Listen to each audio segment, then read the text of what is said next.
Hello everyone, मेरा नाम करण से हम करेंगे क्लास 10th का साइंस का सैम्पल पेपर जो कि 2023 और 24 के लिए है। जो बच्चों की तैयारी हो चुकी है अब वो रिवीजन कर सकते हैं। तो हम शुरू करेंगे सेक्शन ए से, जिसमें एमसीक्यू है और एमसीक्यू 20 है, 1 to 20। There is no negative marking, कोई भी आपको नेगेटिव मार्क नहीं मिलेगा आपका अगर आंसर गलत हो जाता है। और आपको सारे क्वेश्चन करने हैं एमसीक्यू के। तो पहला क्वेश्चन है कि जब हमारा ये वाला रिएक्शन जो हो रहा है, जिसमें एक में बेरियम क्लोराइड है और एक में सोडियम सल्फेट है, तो हमें इसमें से बताना है कि सॉलिड स्टेट में कौन आएगा आफ्टर द रिएक्शन। प्रोडक्ट बताना है, मतलब after the reaction solid state में कौन प्रेजेंट होगा।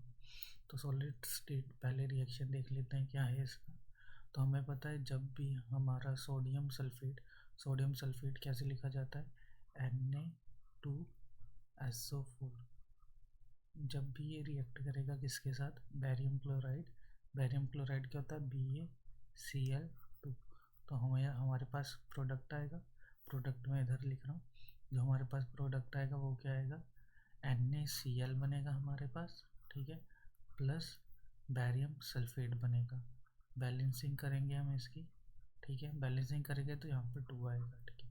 अब आपको बताना है कि ये जो प्रोडक्ट बना है इसमें जो है सॉलिड स्टेट में कौन है। सॉलिड स्टेट में कौन है तो वो क्या है, बैरियम सल्फेट है, क्योंकि NaCl कॉमन सॉल्ट होता है जो कि डिजोल्व हो जाएगा लिक्विड में। तो हमारा आंसर क्या होगा, barium sulphate. B option is correct for question number 1। अगला क्वेश्चन हम करेंगे।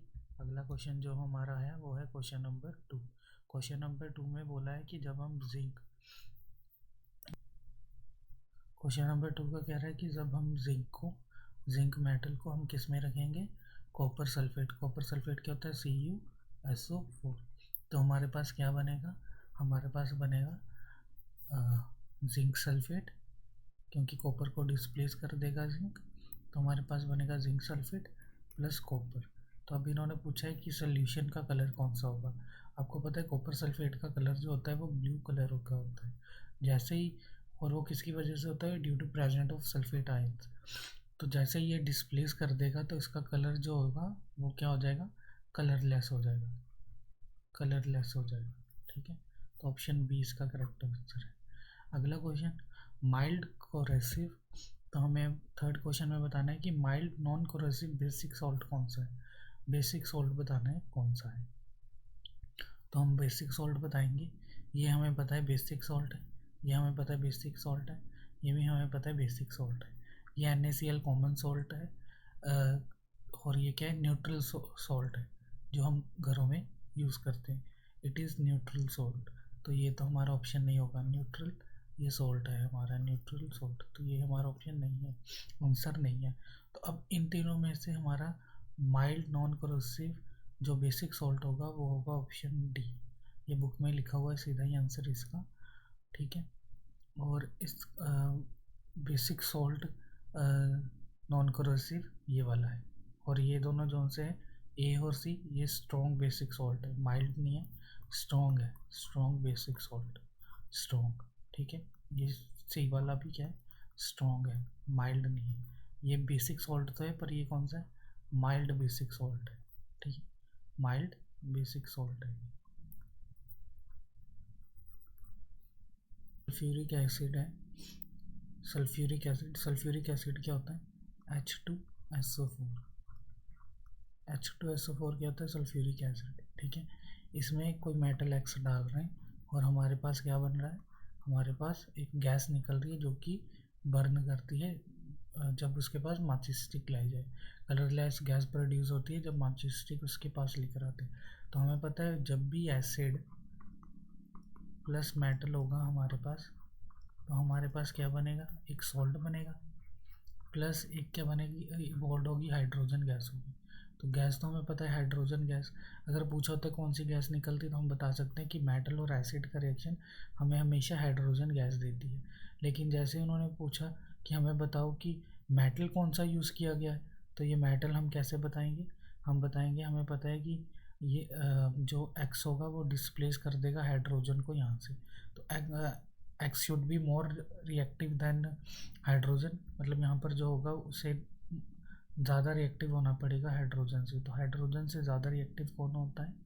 जो हाइड्रोजन के ऊपर रिएक्टिविटी सीरीज़ में आते हैं। तो अगर आपको रिएक्टिविटी सीरीज़ अच्छे से आती है तो आप इसका आंसर दे सकते हैं।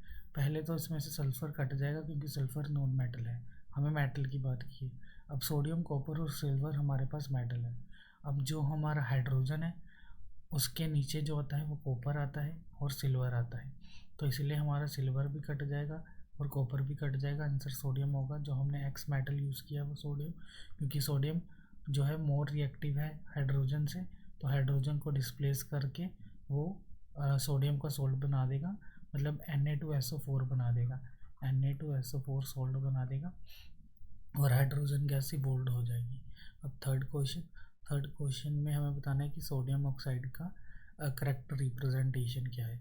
तो इसे रिप्रेजेंट करने के लिए पहले हमें पता होना चाहिए सोडियम का सिंबल। सोडियम का सिंबल होता है Na, उस पर चार्ज होता है 1 पॉजिटिव। और इसी तरह हमारे पास ऑक्साइड होता है, ऑक्साइड का सिंबल होता है O, उस पर चार्ज होता है 2 नेगेटिव। ठीक है, अब इसमें से देखिए चार्ज सबसे पहले इसमें चार्ज गलत है तो ऑप्शन ए गलत है। इसमें जो चार्ज है सोडियम पे सही है पर ऑक्सीजन पे गलत है, तो इसलिए ये गलत है। अब ये वाला देखते हैं, सी वाले में सोडियम पे 1 चार्ज है, ऑक्सीजन पे 2 चार्ज है, ये सही तो है। पर जो चार्ज है वो बैलेंस नहीं है, क्योंकि यहाँ पर क्या है 1 पॉजिटिव, यहाँ पे 2 नेगेटिव है, तो हमें यहाँ पर एक सोडियम और चाहिए होगा जिससे ये बैलेंस हो जाए 2 नेगेटिव चार्ज। तो यहाँ पर ये इसलिए गलत हो गया। अब ये इसलिए सही है क्योंकि यहाँ पर 2 सोडियम लिखे हुए हैं, मतलब एक सोडियम तो है ही है, दूसरा भी साथ में है जो कि इस चार्ज को बैलेंस कर देगा, इसलिए हमारा बी ऑप्शन करेक्ट है। अब 6th क्वेश्चन करते हैं। 6th क्वेश्चन में कहा गया है कि एक एलिमेंट है जिसका एटॉमिक नंबर बताइए जो कि बेसिक ऑक्साइड बनाता है। आपको पता होना चाहिए जो बेसिक ऑक्साइड होते हैं वो मेटालिक ऑक्साइड होते हैं, मतलब वो मेटल के बने होते हैं, मेटालिक ऑक्साइड होते हैं। मेटालिक ऑक्साइड होते हैं मतलब ये तो वही है, जो हमारा एम लगा होगा वो मेटल होगा। तो हमें जो एलिमेंट पूछा है उसका एटॉमिक नंबर पूछा है तो वो हम इजीली बता सकते हैं जो मेटल होगा। अब मेटल की प्रॉपर्टीज़ होती है कि उस पर जो चार्ज होता है वो पॉजिटिव में रहता है, मतलब, और जो नॉन मेटल होता है उसमें नेगेटिव में होता है। तो यहाँ पर हम चार्ज देखें तो ये -2 है, इसकी इलेक्ट्रॉनिक कॉन्फ़िगरेशन के हिसाब से -3 है। ठीक है, -2 नहीं -3 है, और क्योंकि ऑक्टेट कंप्लीट करनी है तो ये 3 इलेक्ट्रॉन लेगा तभी 8 पूरे होंगे, इसलिए ये -3 इलेक्ट्रॉन्स लेगा। और इसे -1 चार्ज है, और इस पे जो है ये -4 और +4 दोनों रिप्रेजेंट कर सकता है। ठीक है, और ये क्या है, ये प्लस का 1, क्योंकि ये 1 रिलीज़ कर देगा इलेक्ट्रॉन अपने ऑक्टेट को कंप्लीट करने के लिए, इसलिए आंसर हमारा ये है।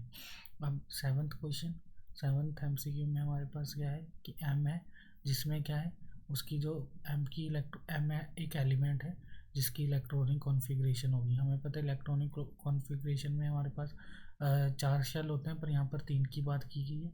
उन्होंने बोला जो थर्ड शेल है वो सेकंड वाले शेल का 50% इलेक्ट्रॉन एक्वायर करता है, मतलब हमारे पास KLM शेल है। K में तो पूरे 2 है, 8 में भी L में भी पूरे 8 है, लेकिन जो M वाला है थर्ड शेल है उसमें हमारे पास कितने 50% इलेक्ट्रॉन है 8 के 50% कितना होता है, 8 का 50% कितना होता है, ये कट गया 2 पे और ये आ गया 4, तो M में कितने इलेक्ट्रॉन है 4। और हमें पता है किसी का भी अगर एटॉमिक नंबर बताना है तो हमें नंबर ऑफ इलेक्ट्रॉन्स जो शेल्स में डिवाइड किए उन्हें प्लस करना है, तो ये कितना आ गया 14, तो 14 इसका आंसर है। अगला question, generally food is broken and observed with in the body of organisms, which of the following organisms is done outside the body. हमें पता है कि खाना जो है हमारे अंदर ही ऑब्जर्व और ब्रेक डाउन होता है, एज इनमें से कौन सा ऑर्गेनिजम्स है जिसके आउटसाइड में ये ब्रोकन और ऑब्जर्व होता है। तो एमीबा के तो अंदर होता है, ठीक है, यूनिसेलुलर ऑर्गेनिज्म है, ठीक है, परमोशियम के भी अंदर होता है और लीच के भी अंदर होता है, तो हमारा आंसर क्या होगा बी, मशरूम। अब रिसेप्टर वाला क्वेश्चन है कि receptors are generally located in sense organs, तो गैस्ट्रेटरी और रिसेप्टर्स कहाँ पर प्रेजेंट होते हैं, तो वो टंग पे रिप्रेजेंट होते हैं।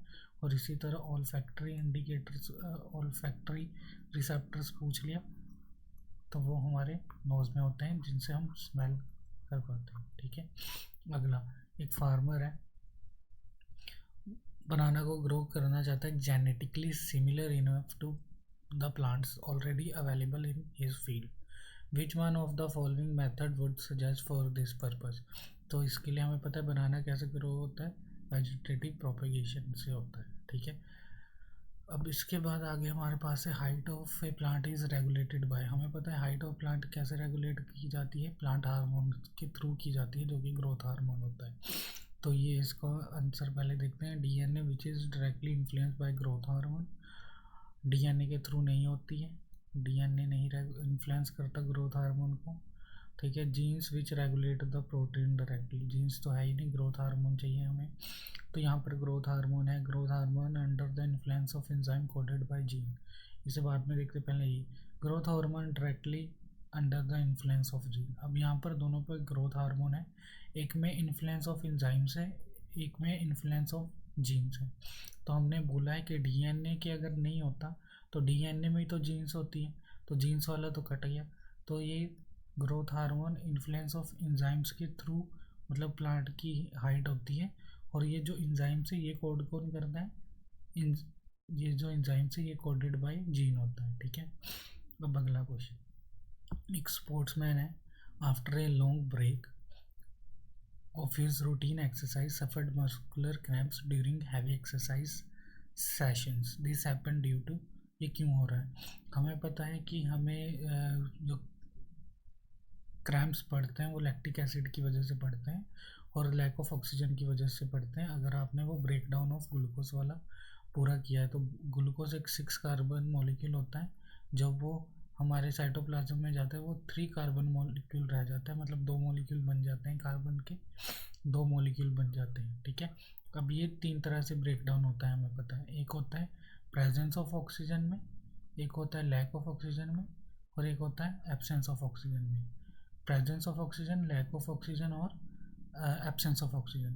प्रेजेंस ऑफ ऑक्सीजन में ये क्या बनता है, carbon dioxide plus water plus energy, और जब लैक ऑफ ऑक्सीजन होता है तो ये क्या बनता है, लैक्टिक एसिड, और लैक्टिक एसिड बनता है, और जब हमारे पास एब्सेंस ऑफ ऑक्सीजन होती है तो ये क्या बनता है, इथेनॉल, इथेनॉल बनता है, ठीक है। तो ये आपको अच्छे से याद होनी चाहिए। इस बार लैक ऑफ ऑक्सीजन से पूछा है, क्या पता फाइनल में प्रेजेंस ऑफ ऑक्सीजन और एब्सेंस ऑफ ऑक्सीजन में पूछा जाए। अगला क्वेश्चन, अगला 13th क्वेश्चन, एक ऑब्जेक्ट है उसे प्लेस किया गया है कन्वेक्स मिरर। कन्वेक्स मिरर में पहले तो आपको पता चाहिए कन्वेक्स मिरर में होता क्या है। कन्वेक्स मिरर में ये वाली साइड शेड होती है और जो इमेज होती है वो पीछे बनती है, बिहाइंड द मिरर बनती है, ठीक है। अब इन्होंने पूछा है कि इमेज कहाँ बनेगी अगर ऑब्जेक्ट इसके सामने रखा हुआ है मिरर के। अगर ऑब्जेक्ट मिरर के सामने रखा हुआ है, ये मिरर है हमारा, तो हमें बताना है कि इमेज इसकी कहाँ पर बनेगी। इमेज इसकी जो बनेगी बिहाइंड द मिरर बनेगी। तो यहाँ पर लिखा हुआ in front of mirror, in front of mirror, in front of mirror, तो ये तीनों तो कट गए, बिहाइंड द मिरर हमारा ऑप्शन सही है।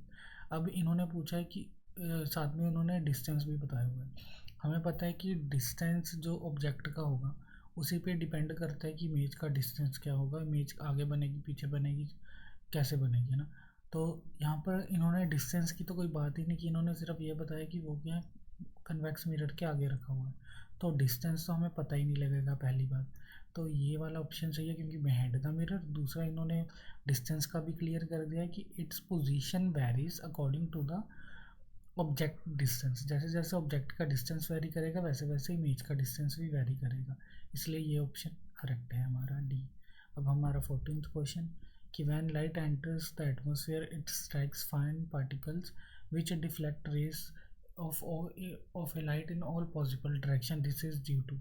जब हमारी लाइट एंटर करती है एटमॉस्फेयर में तो जो फाइन पार्टिकल्स होते हैं वो लाइट को ऑल डायरेक्शंस में क्या करते हैं, स्कैटर करते हैं। ये क्यों करते हैं, this is due to scattering of light. इसका आंसर क्या है, due to scattering of light, ठीक है। अब ये भी देख लेते हैं कि रिफ्लेक्शन ऑफ लाइट क्या होती है। रिफ्लेक्शन ऑफ लाइट क्या होती है कि हमारे यहाँ पर सॉलिड मतलब कोई ओपेक ऑब्जेक्ट पड़ा है, हमारे पास लाइट की रे आई और वो इससे मतलब स्ट्राइक करके अपना पाथ उसने चेंज कर लिया, ये क्या है, reflection of light. Light reflect होगी। एटमॉस्फेरिक रिफ्लेक्शन क्या होती है कि हमारे पास ये एटमॉस्फेयर है, एटमॉस्फेयर की डिफरेंट डिफरेंट लेयर्स होती है, ठीक है। अब जब लाइट यहाँ पर एंटर करेगी तो वो क्या करेगी, बैंड करेगी according to the density of the layer, ठीक है। यहाँ पर कुछ की, यहाँ पर कुछ की, अब आपको यहाँ पर दिखेगा, लेकिन क्या होता है ये टाइम टू टाइम लेयर्स क्या होती है अपना वो डेंसिटी चेंज करती रहती है, जिसकी वजह से हमें पार्टिकल यहाँ होने की बजाय कभी यहाँ दिखता है, कभी यहाँ दिखता है, कभी यहाँ दिखता है, कभी यहाँ दिखता है। मतलब इसका एग्जाम्पल क्या हो गया, ट्विंकलिंग ऑफ लाइट, ठीक है। ट्विंकलिंग ऑफ लाइट होती है पर स्टार तो वहीं पर है, हमें स्टार कहीं कई बार यहाँ पर दिख रहा है, कहीं यहाँ पर जगमगाता दिखता है। मतलब वो क्यों होती है, क्योंकि there is a atmospheric refraction. और एटमॉस्फेरिक रिफ्रैक्शन क्या होती है कि जो हमारे एटमॉस्फेयर में डिफरेंट डिफरेंट लेयर है उनकी डेंसिटी चेंज होती रहती है, जिसकी वजह से कई बार लाइट ऐसे आती है, कई बार लाइट थोड़ा बैंड करके आती है, तो हमें कई बार यहाँ दिखता है, कई बार यहाँ दिखता है। अब डिस्पर्शन ऑफ लाइट क्या होती है, डिस्पर्शन ऑफ लाइट होती है कि लाइट जैसे हमें रिफ्लेक्ट की और अपने 7 कंपोनेंट्स में ब्रेक होगी, तो ये क्या है, डिस्पर्शन ऑफ लाइट। वेब ग्योर बन गया हमारे पास, ये जो होगा ये हमारा क्या होगा, ये हमारा डिस्पर्शन ऑफ लाइट कहलाएगा। तो हमें जो पूछा है वो है कि फाइन पार्टिकल लाइट को और सारे पाथ्स में स्कैटर करता है, फाइन पार्टिकल, और वो क्या होगा, स्कैटरिंग ऑफ लाइट की वजह से होगा। अगला क्वेश्चन 15 कि एक एग्रीमेंट फॉर्मुलेट किया गया है United Nation environment programme to freeze the production of X to prevent depletion of Y. X और वाई क्या है, मतलब इसके प्रोडक्शन को बंद किया जाए एक्स के, जिससे क्या हो, इसके डिप्लीशन को रोका जा सके, वाई के, वाई डिप्लीट हो रहा है उसके, उसको रोका जा सके। तो हमें पता है डिप्लीट क्या होती है, ओजोन होती है, तो ओजोन के प्रिवेंशन को रोकना है, ठीक है। और ओजोन डिप्लीट किसकी वजह से होती है, CFS की वजह से होती है, क्लोरोफ्लोरोकार्बन्स की वजह से, तो इनकी प्रोडक्शन को फ्रीज करना है, तो ऑप्शन सी इज करेक्ट, ठीक है।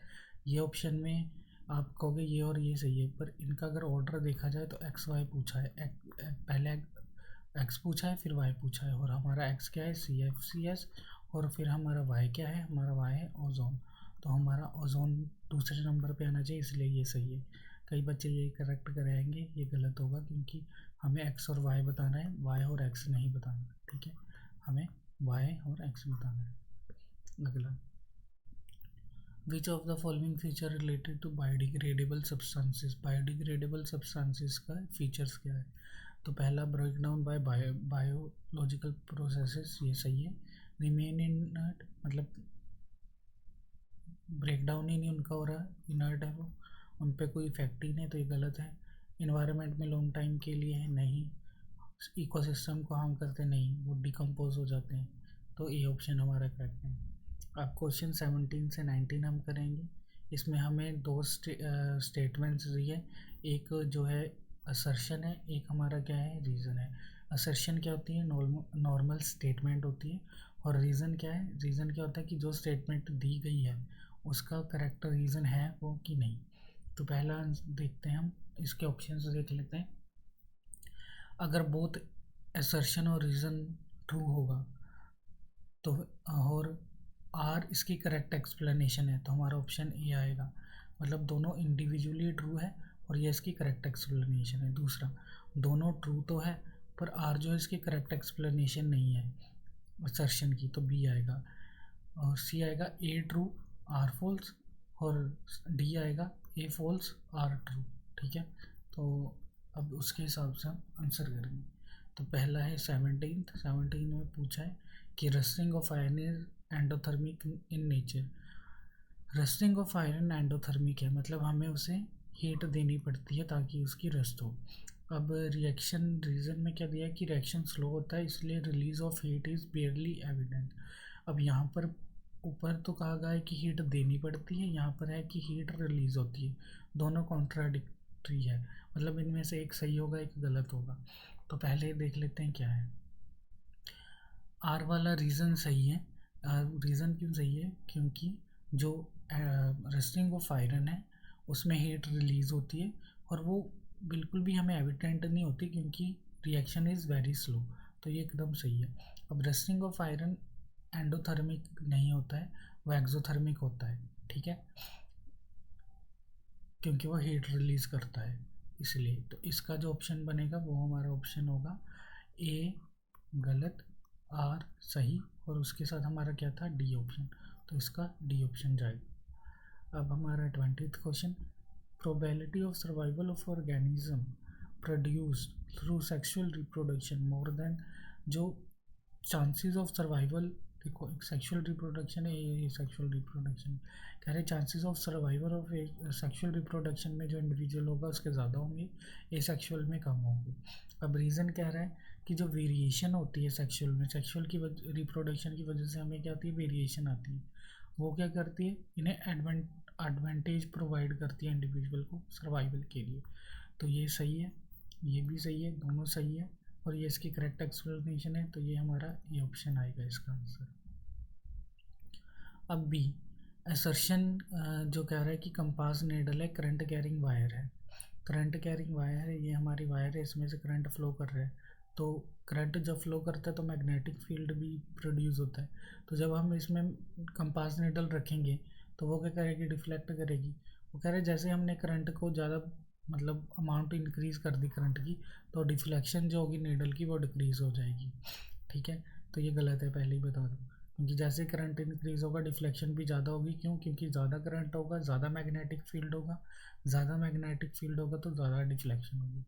Strength of the magnetic field at A point near the conductor increases on the increasing current, तो ये बता तो दिया कि मैग्नेटिक फील्ड उस पॉइंट पे ज़्यादा होगा कंडक्टर में जहाँ पर करंट ज़्यादा होगा, तो करंट ज़्यादा है तो मैग्नेटिक फील्ड ज़्यादा होगा, ठीक है, इसमें क्या होगा, सी ऑप्शन, क्यों, क्योंकि ए जो है हमारा गलत, आर जो है हमारा सही। अब 20th क्वेश्चन, बायोडिग्रेडेबल सब्सटेंसेस जो होते हैं वो क्या करते हैं, कंपोस्ट बनाते हैं और नेचुरल रीइम्प्लेसमेंट करते हैं, तो ये सही है, यही काम होता है बायोडिग्रेडेबल सब्सटेंसेस का।